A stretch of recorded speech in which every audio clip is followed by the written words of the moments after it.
Yo, what is going on, people, and welcome back to another video. So this was supposed to be episode 4 of my new terrain series, but unfortunately it sort of went out of gist and I sort of started doing a Bulldozer controls video, and because the Bulldozer controls video is basically long, like there's a lot to learn, basically I've made it its own video.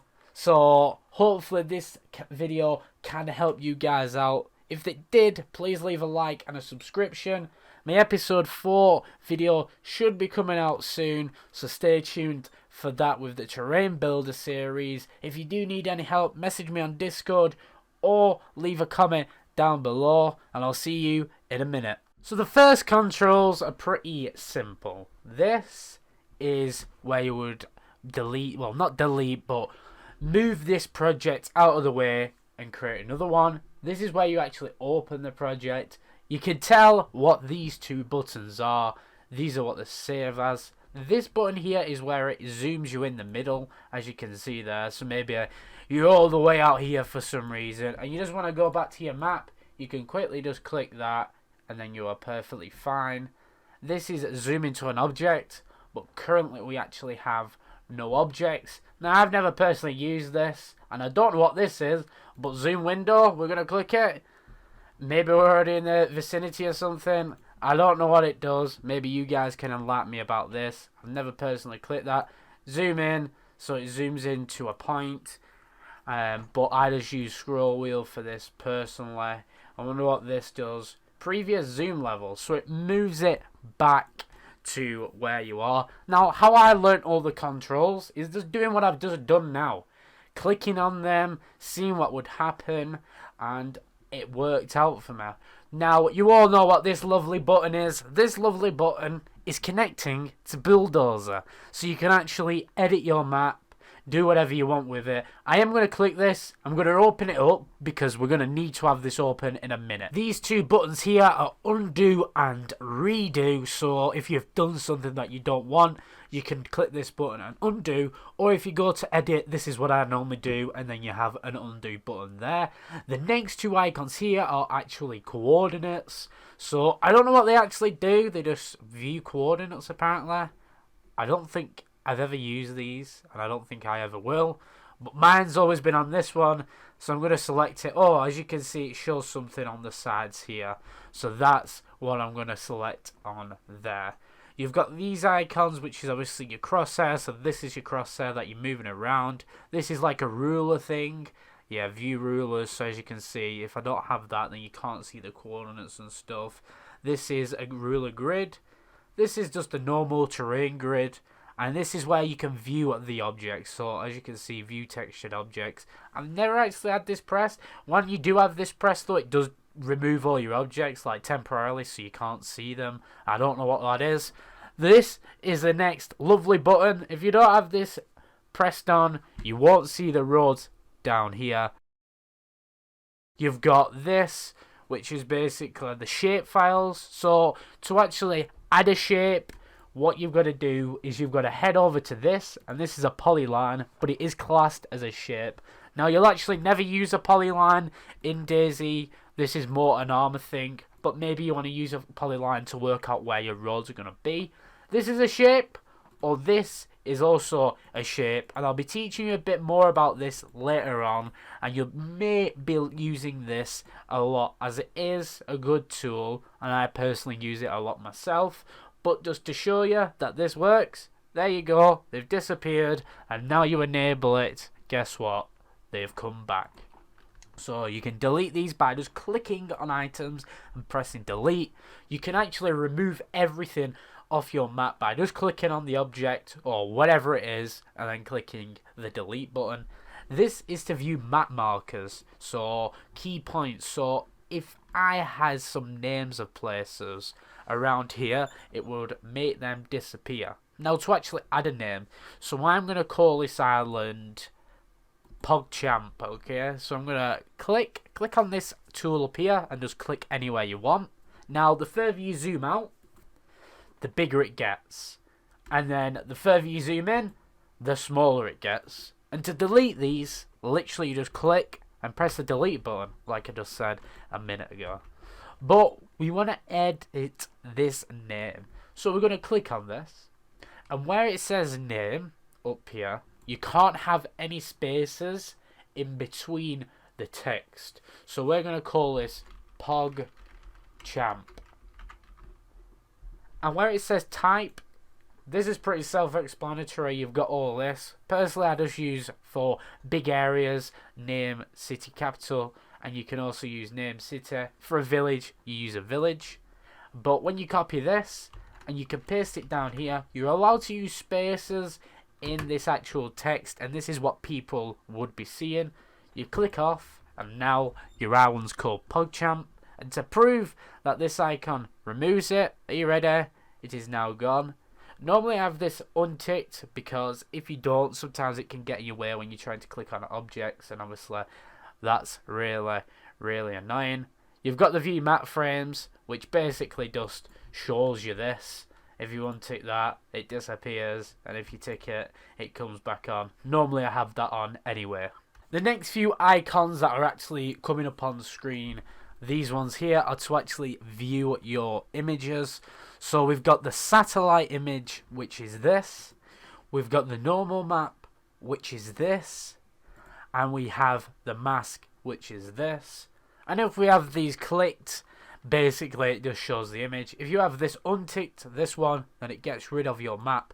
Not physically, just on Terrain Builder. It'll still be in Bulldozer, so don't worry. This next item is contour lines. And basically, if your elevation is high, in DayZ, in the Terrain Builder, it will show circles. And obviously, the higher it is, it's like red, basically. So, if you have this unticked, you won't see contour lines. Now, this is basically the clicker. So, if something is placed, you can click on this and move it around. Now, to actually place an object, if you guys are wondering, is you click on the library manager, you find something that you want to move. So I'm going to go and click on this road. Unfortunately, there's not a preview, so you've got to kind of find out websites or pictures where people have posted before and know what this is. But to place an object, you need to click on this, add object, and once you click on that, as you can see, it shows up the object in whatever colour you chose before. And now if I click on this object, I can click on it and move it around. Now I'm going to ignore this, as you'll never use this, really. It's just like something scuffed, basically. You know, you're never going to use it because you can just literally click on this and go yeehaw and highlight it all like that. I'm going to ignore this because this is going to be something I'm going to be telling you basically later on in the tutorial. But this is the distance tool. No idea what this does. I'm sorry. You'll have to work it out on your own hands. Because I've never used it. I don't think you guys are ever going to need to use this in your entire DayZ modding career. We've already gone over this. This is placing objects.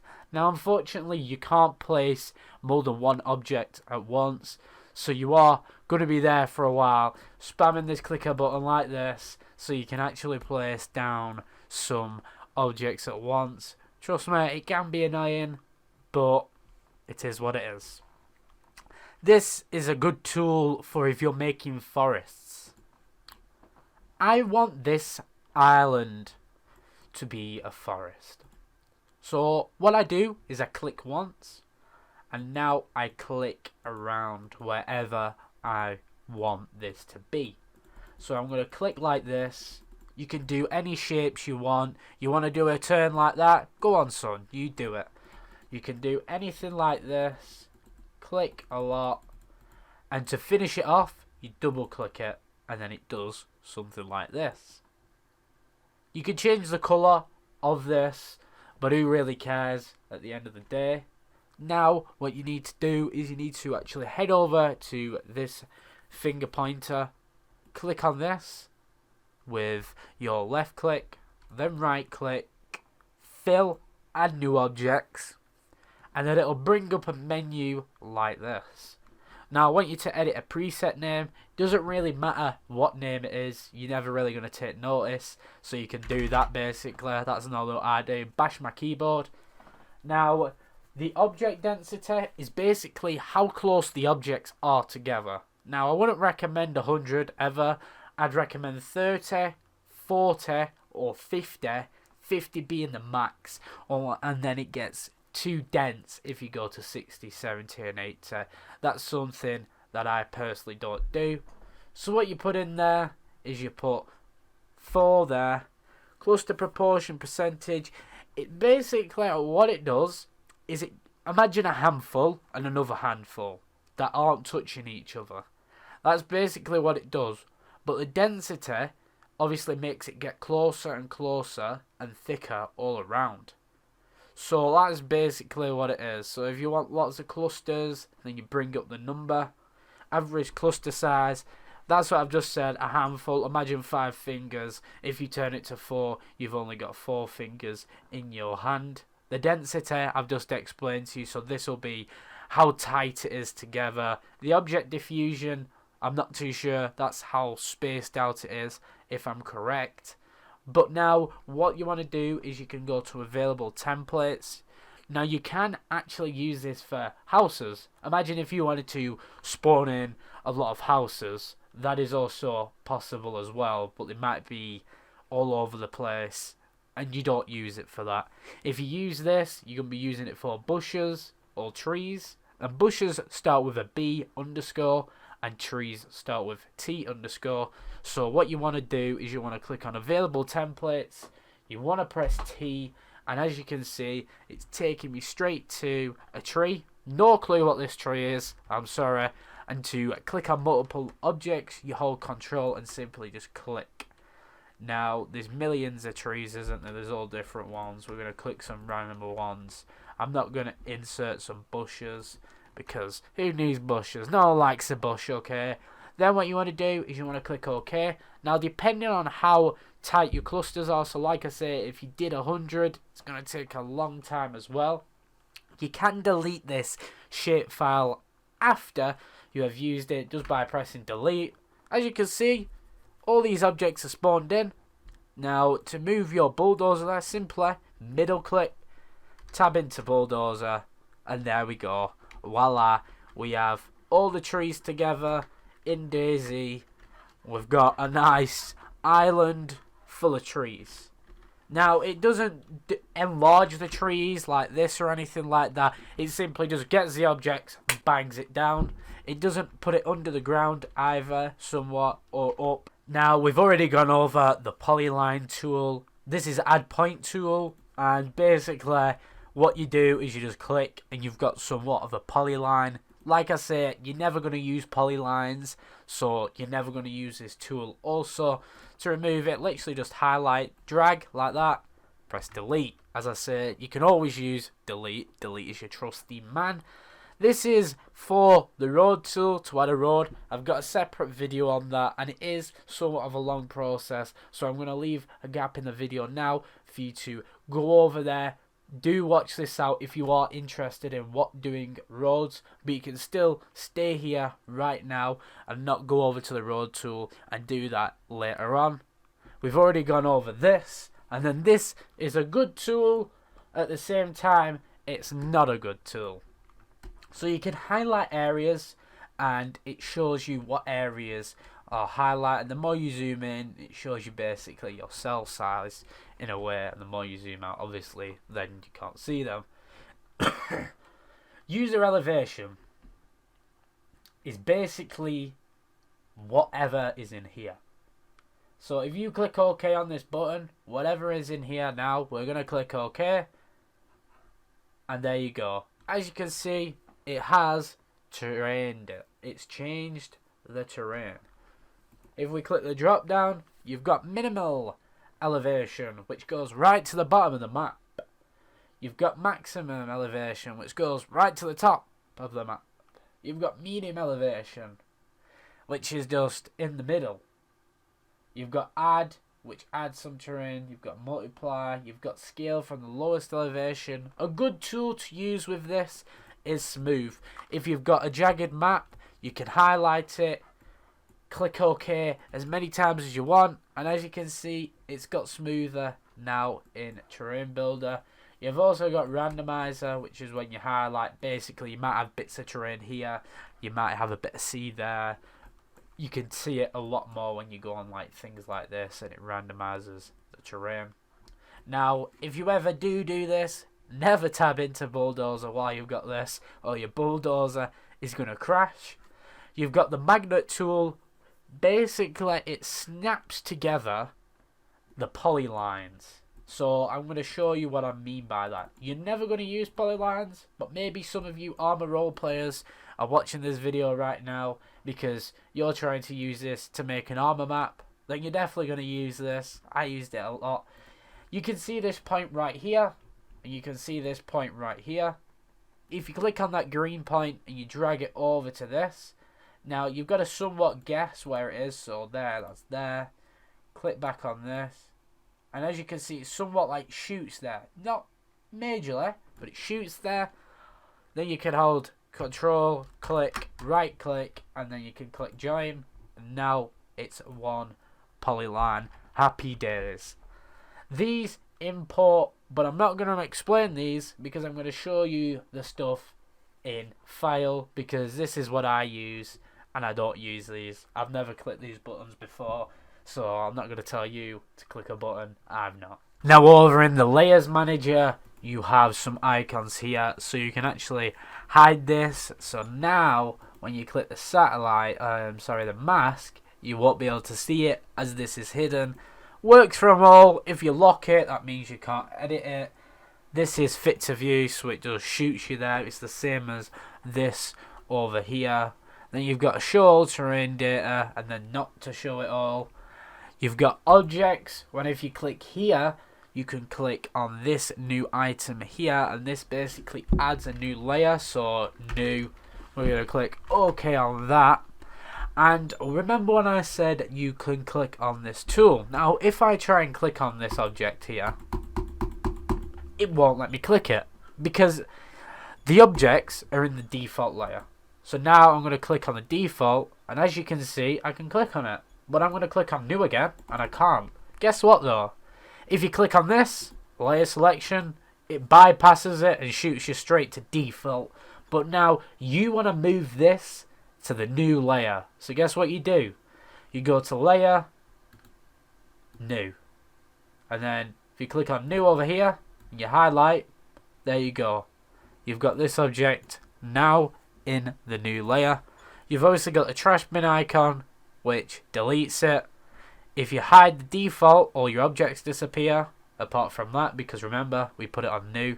Lock it means you can't touch it. Look, I can't pick anything up anymore. If you unlock it, there you go, you can pick everything up. And if you go to shapes, it's the same thing, just in a different shapes layer. If you head over to file and you go to the import button, there is something called import maps, and this is where you can import WRPs of actual terrains instead of resetting it all up. Obviously the WRP's got to be unbinarized, all that sort of stuff. We've already clicked import terrains before when we've made a map. So import terrain is basically when you import your .xyz or your .asc. Import satellite images, import normal map, and import mask. This is my satellite. As you can see, this is my normal, and this is my mask. If we head over to import again, the shapes, you can import the shapes, but you're not going to if you are making this in DayZ.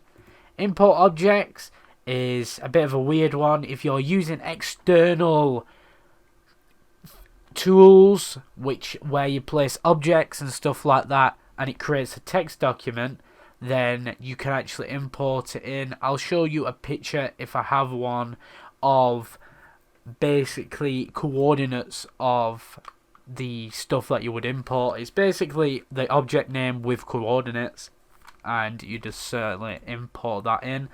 You've got key points, which is the key points where you would place city names. Export is basically all the same, export shapes to imagery, export objects, terrain, imagery. If you've already got a map and you don't have, let's say, the height map for it, if you were to click export terrain, it will give you a new height map. Export WRP, we all do that when you are saving your map and getting it ready to be packed. Now, most of these drop down boxes I'm not going to go over, as they're basically these icons here, but when you do go to edit, you've got your undo and your redo, you've got your copy, cut and paste, but to actually copy and paste, it's Control C to copy and Control V to paste. As you can see, I can move it there. If you've got map frames, then that's how you start up a map. Your window is what enables all these different sections here. So you've got your properties tab, you've got your layers manager, all that good stuff. You have, this is basically all the stuff that we've already gone over, but just in a smaller area. Now, when you go over to this, as you can see, the source directory is directing you to the model.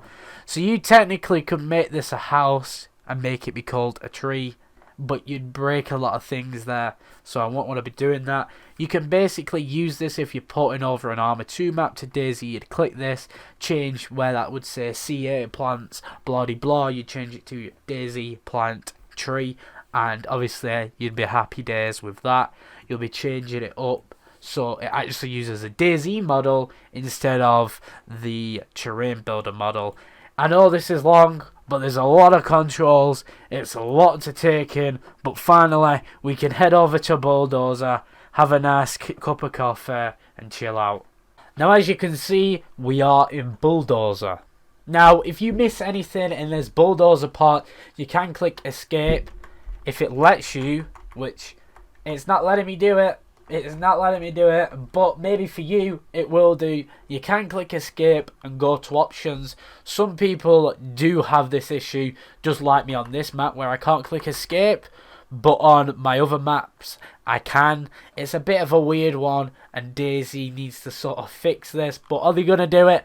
Probably not. But the first thing that I want to teach you guys is how to actually rotate an object. Now, what you want to do is you want to hold right click and just move your mouse like this, right to the left, and basically you're rotating it however you want. I can tell you something, you're going to be getting your arm and you're going to be pushing it right to the top of your desk when you are actually moving these things, because what you've got to do is you've got to hold left click and basically just drag your mouse, and you can be doing this for ages. So normally what you do is you just tab out, drag this, go over here and then middle click it. Now if you want to make this item larger, you can hold E and right click and drag, and as you can see we've got Big Daddy tree and then small tree here.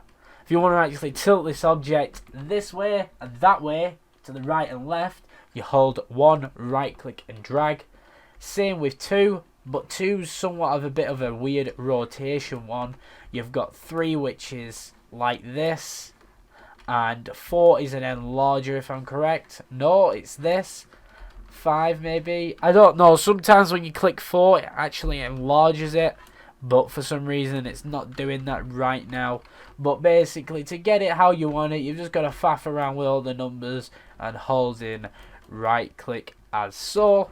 To copy these trees you press C, and to delete them you click on the tree and you press R. Now to make this tree go up and down you press Q and Z. You can hold it, you can tap it if you want, and if you want really delicate things, you're literally just gonna touch it little to you've got to somewhat just tap it like that, or you can tab out, and where it says absolute height you can change these numbers. Let's say we want it lower, you'd put that there and then you tab in and it actually would have gone down a little bit. Now from the object building, now we're going to press the F button and it produces these balls. Now the red balls are soft, they're weak, and the green balls are the hard, strong ones. So you want to go over to here, and it starts off as normal. If you look at this black section here, I'll try and zoom in on the screen for you so you know where you are actually looking.